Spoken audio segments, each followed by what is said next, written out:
Hello, I am Joel Bloom at New Jersey Institute of Technology. We pride ourselves on being part of the Newark community and its advancements in technology, the economy, and the growth of the city. That's why we are very proud to partner with the Caucus Educational Corporation to produce Newark at the Crossroads right here on the NJIT campus. We hope you enjoy this special series. Funding for this special edition of One-on-One with Steve Adubato at NJIT has been provided by New Jersey Institute of Technology, Prudential Financial's Global Communications Department, Audible.com, Barnabas Health, Life is Better Healthy, TD Bank, Josh S. Weston, and by the law firm of GIBBONS, P.C. Promotional support provided by The Record, North Jersey's trusted source, and NorthJersey.com. And by the New Jersey Business and Industry Association and its monthly magazine, New Jersey Business. This is One-on-One. When you first heard that they were doing Charlie Rose and Gayle King, didn't you go, what? People like laughing at others, so I don't mind if the other is me. See, you go right into the character. That's what it is. I'm bringing families together a half an hour each week. Man, I'm doing something special. And so I do feel successful.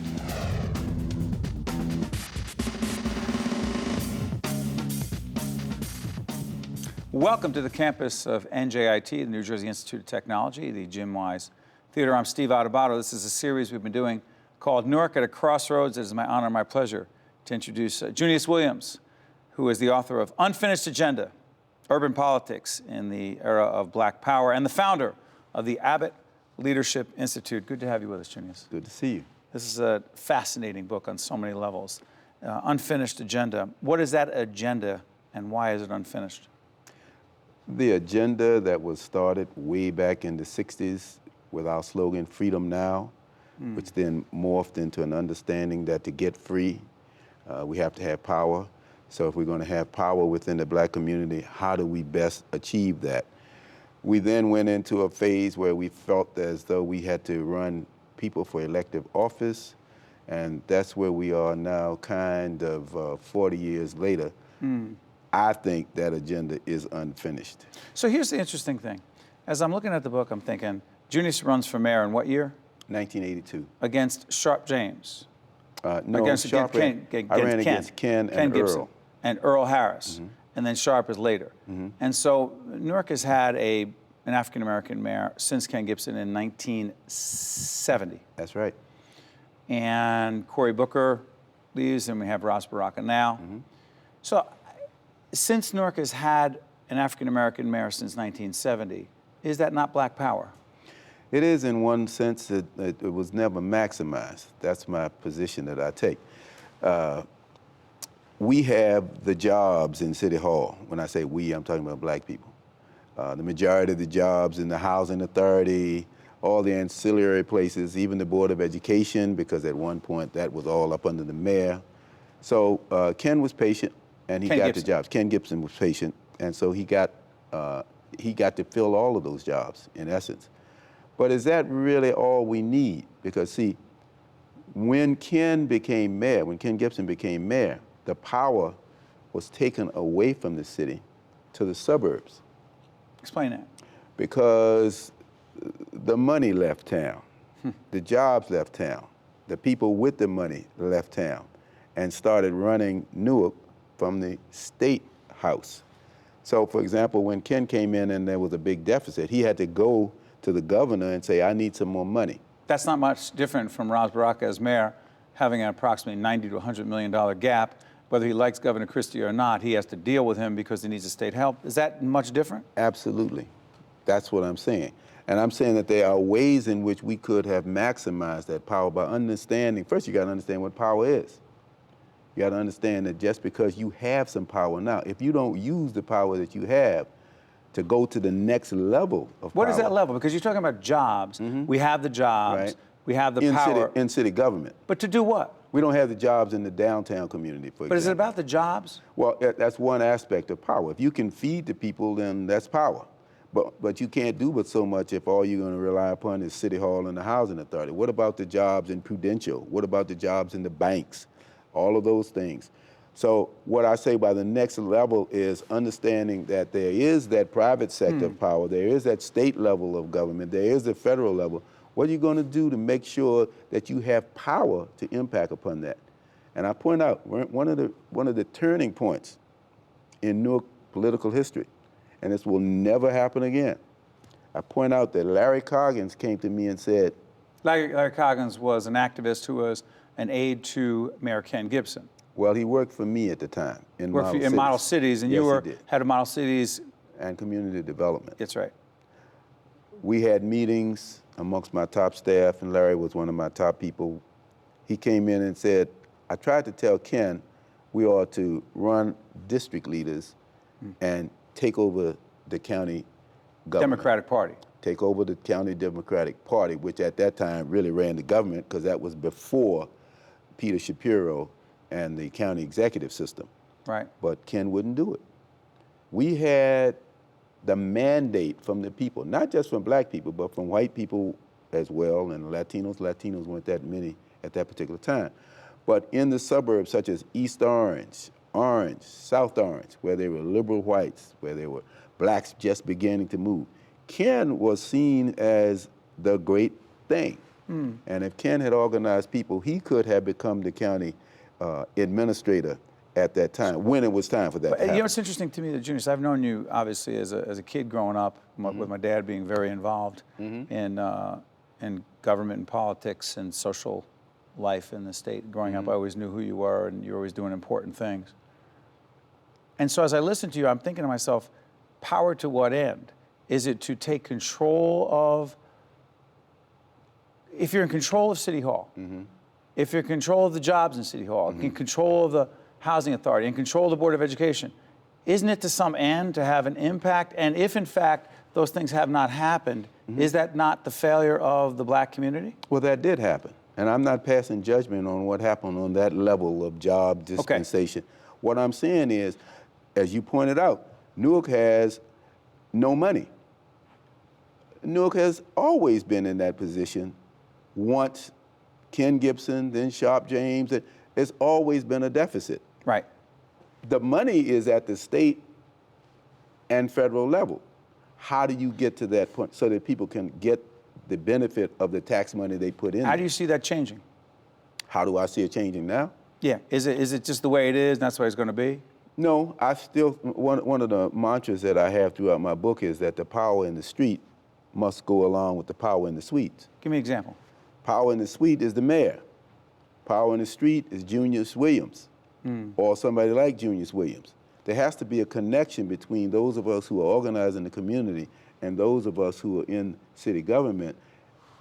At this point, the people are relied upon to make an election happen. So a candidate wins or loses based upon his ability to turn out the vote. So Ras Baraka wins.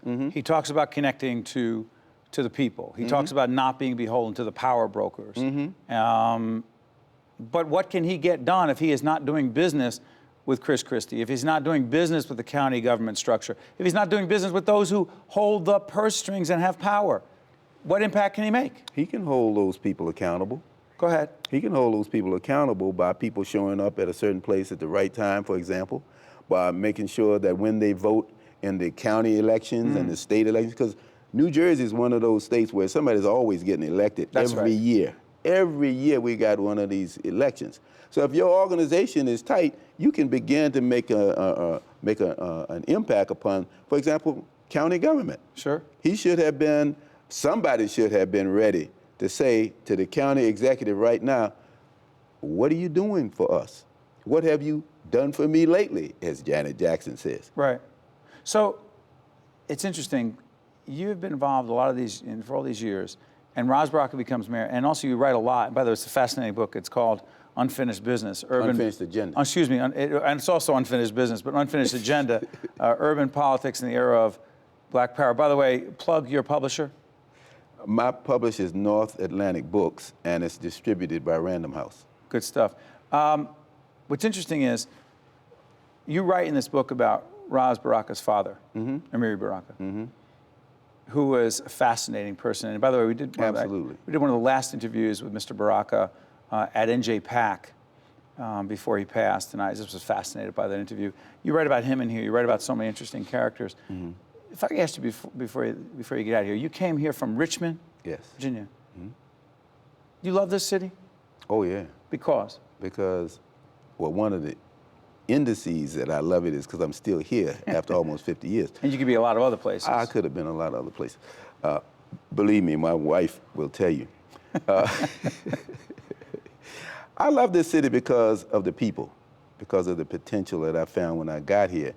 And I stayed because, as my title suggests, there's an unfinished agenda in developing the people to understand personal empowerment.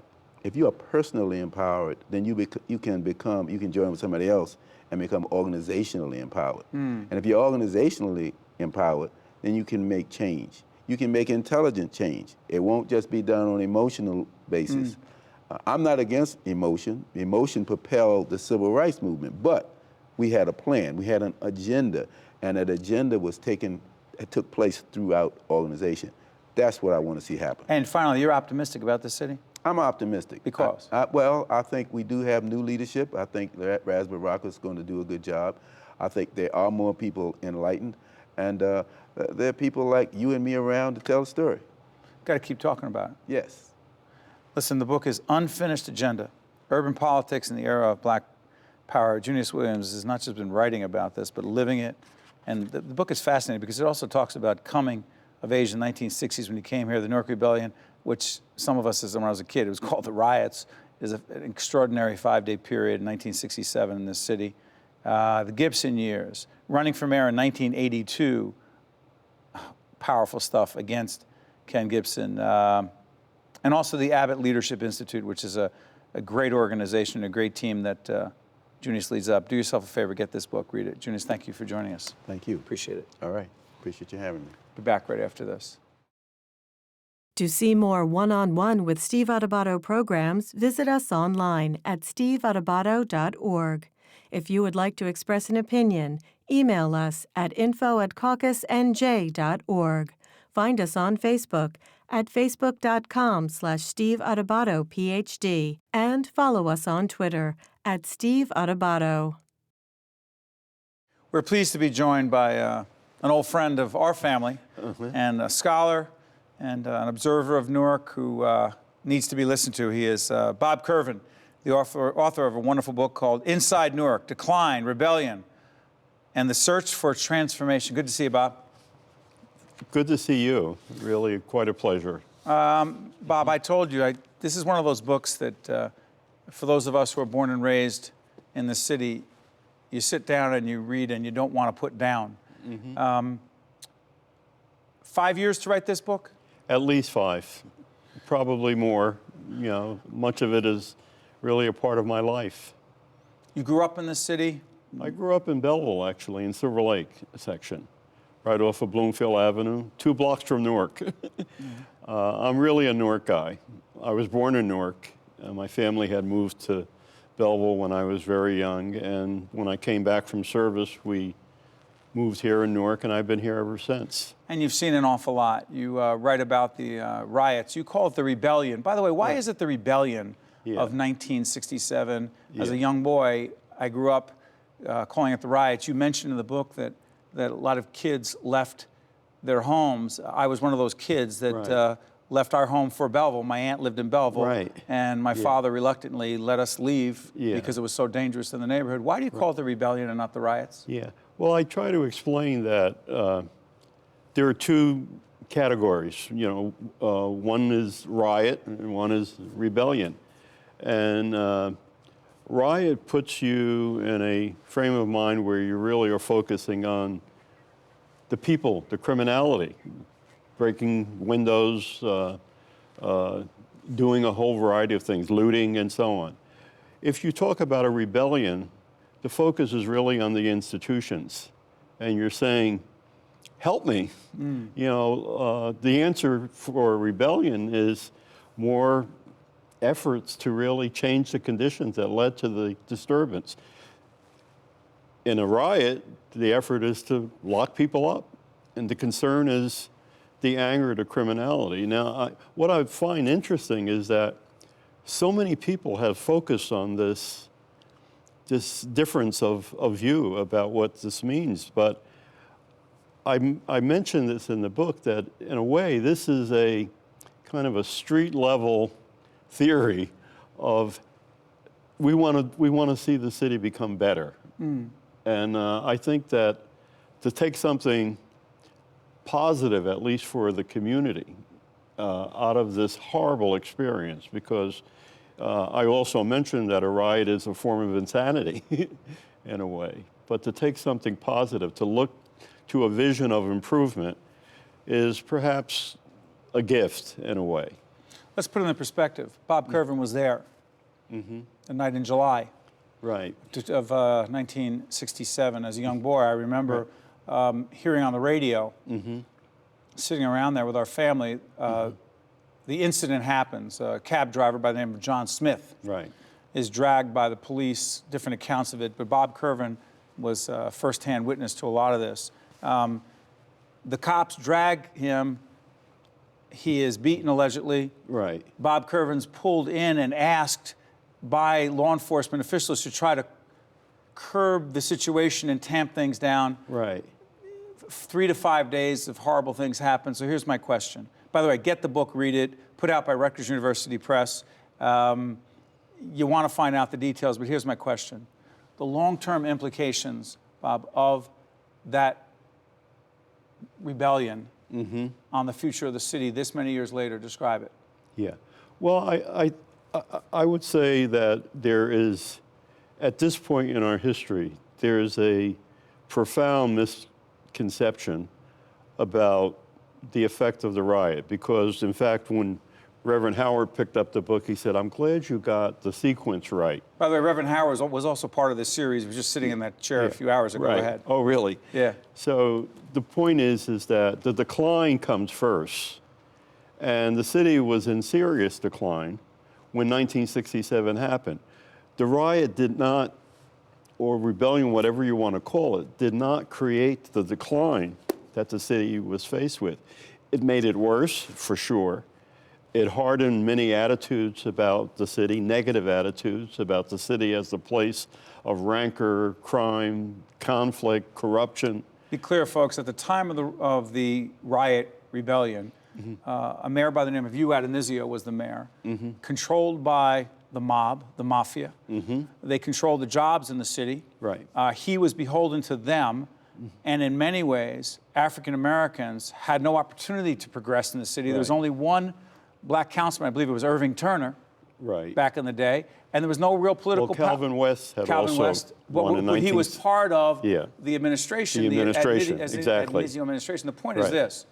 There were more and more blacks in the city, but they had no power. Right. And the cops and the black community were in great conflict. Really which, in by the way, is conflict. fascinating as we do this program, the federal government stepping in, and there's going to be a federal monitor looking at the police, which is interesting this many years later.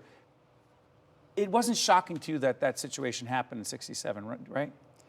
I think that many people anticipated it. You know, there were riots going on all over the country. In fact, some people were saying, well, why not Newark? Because the tensions were so great. The social problems certainly were there. And the police were really not disciplined. I point out in the book that the year before, the police put riot gear in the back of their cars, so everybody could see it, as though they were, expecting a riot next week. Yeah. And it was only at the protests of the NAACP that they took the riot gear out of the windows of the cars. But it was really a very, very bad situation that could only lead to something ugly and devastating. Now, I should say the other point is that how did it affect the community? And I think it unified the community in a way that had not been unified before. Blacks and Puerto Ricans came together. They had a convention. They decided that the real answer is for us to capture City Hall. And in 1970, Ken Gibson becomes mayor. He serves mayor for 16 years.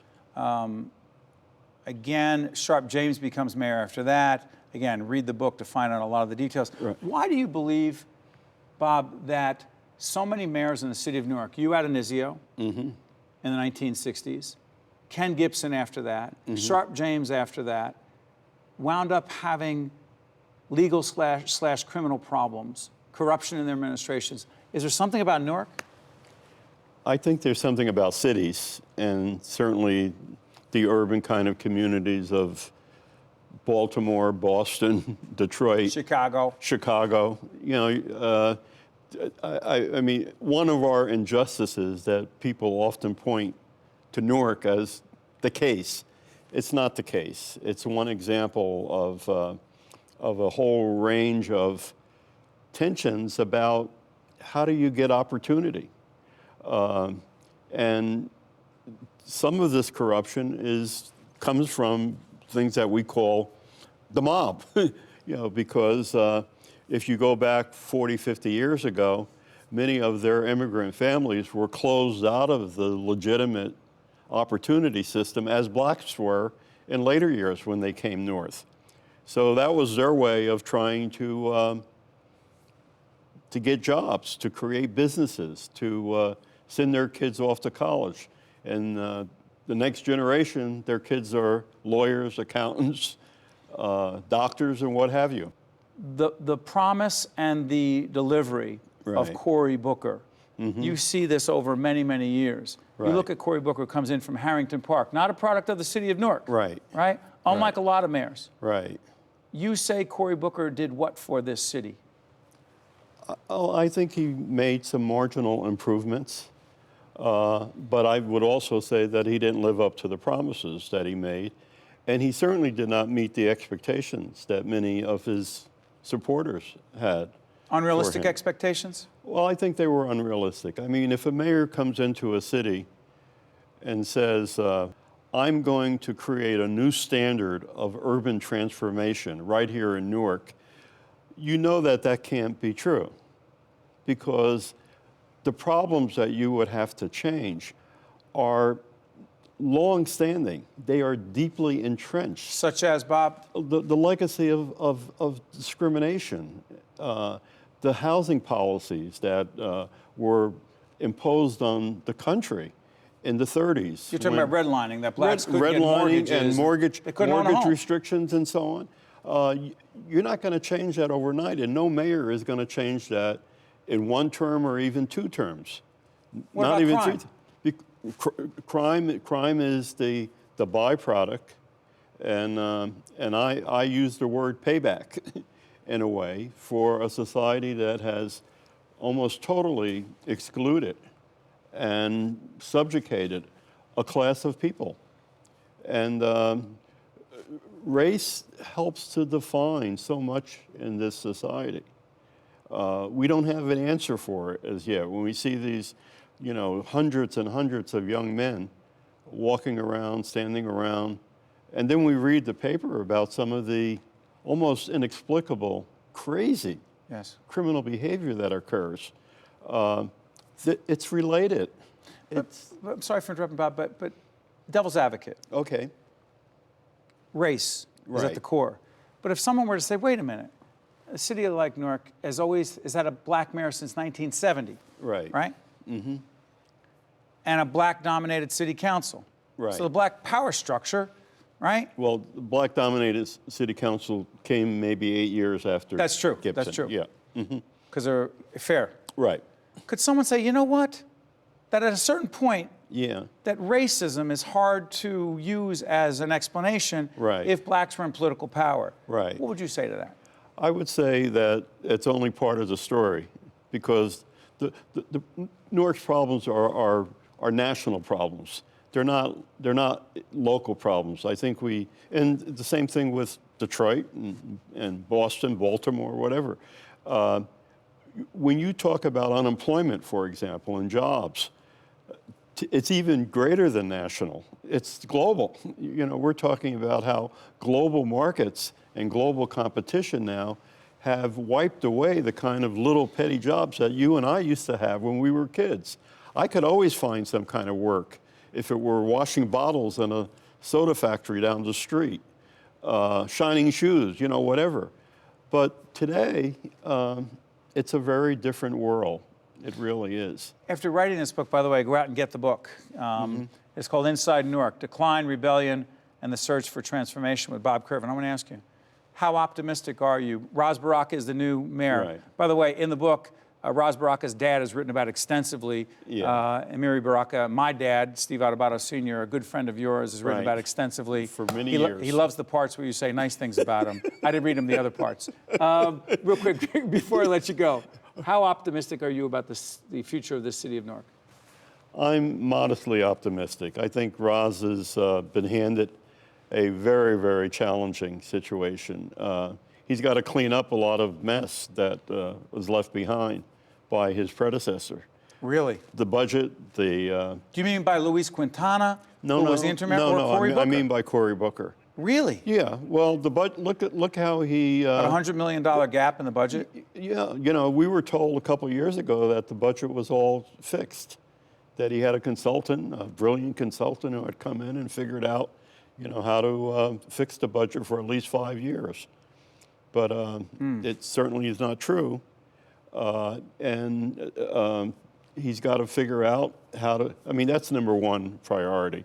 I think we've got to give him time. I think I would be very optimistic. I'm not very optimistic, but I would be very optimistic, not because of Ras, but because of the situation that he's facing. If, in fact, he could just solve this budget issue and get the governor and the state to come in and do what the right thing. Next time we'll talk about education with Bob Curvin. Okay. Stay right there. Okay. You've written a wonderful book, and I want everyone to go out and get it. And Thank you so much. It's an honor for us to have you here. Thank you. Particularly because you're one of my dad's best friends. I am really pleased to be able to do this, really. Thanks, Bob. Thank you so much. It was wonderful. Stay right there. Okay.